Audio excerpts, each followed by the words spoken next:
State legislators could be on the verge of taking remedial action against the Texas Attorney General as Ken Paxton faces the real possibility of being impeached. It hasn't happened in decades here in Texas, and the recommendation is coming from Paxton's own party. A House investigative committee spent months quietly looking into accusations against Paxton and unanimously voted today to recommend articles of impeachment for the state's top lawyer.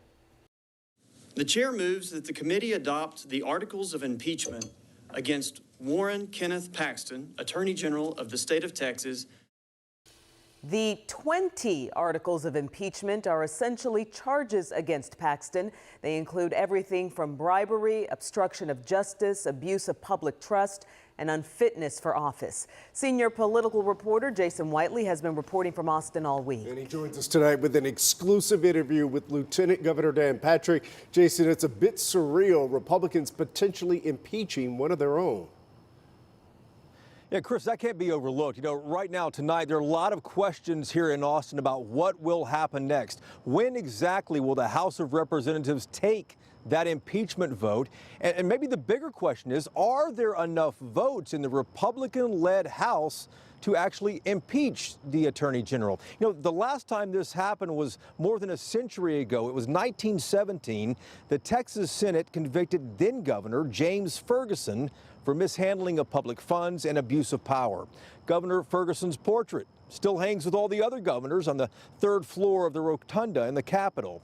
But tonight, here, 100 years later, we could be on the verge of this happening again. If the House votes to impeach Ken Paxton, that impeachment would then go to a trial, and that would happen in the Senate at the Capitol behind me here. In a wide-ranging interview for Sunday's Inside Texas Politics, the Lieutenant Governor made his first public comments about this to us. Take a look. If impeachment happens, Yes.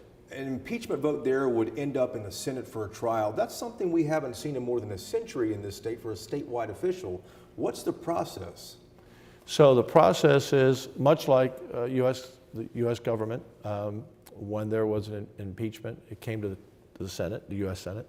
So here, if that happens, it comes to the Texas Senate, and there will be a trial conducted.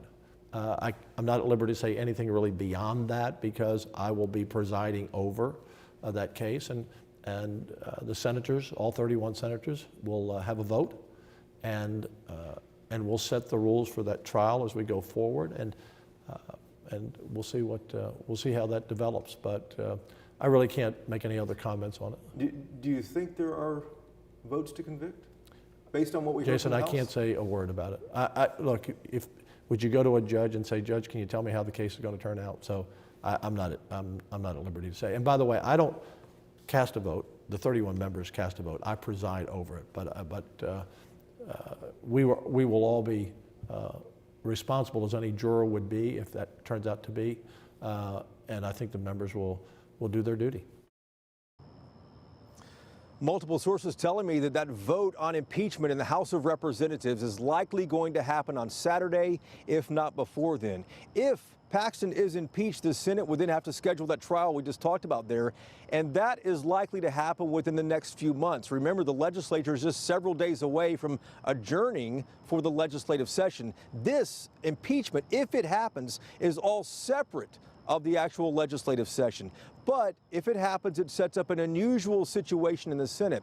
The Attorney General's wife, as you likely know, is State Senator Angela Paxton, and if Ken Paxton goes on trial, it likely sets up this situation where Angela Paxton is going to have to vote on whether her husband Ken is guilty or innocent of these charges that the House alleges. Chris and Cynthia, quite an unprecedented time right now, and everyone here in Austin, everyone at the Capitol is really trying to feel their way through it to find out what happens next, but expect something to happen over the next 48 hours. Yeah, Jason, uncharted territory. Now to the other side. On Wednesday, this is what Paxton had to say about the investigation. Quote, "Every allegation is easily disproved." And here's what he had to say in a statement late this evening after the articles of impeachment were made public. Quote, "This process provided no opportunity for rebuttal or due process. They even refused to allow a senior attorney from my office to provide facts." The Texas Democratic Party released a statement saying it fully supports the House voting to impeach Paxton. But Democrats think it'd be better for everyone if Paxton saved legislators the trouble and taxpayers' money and simply resign on his own accord.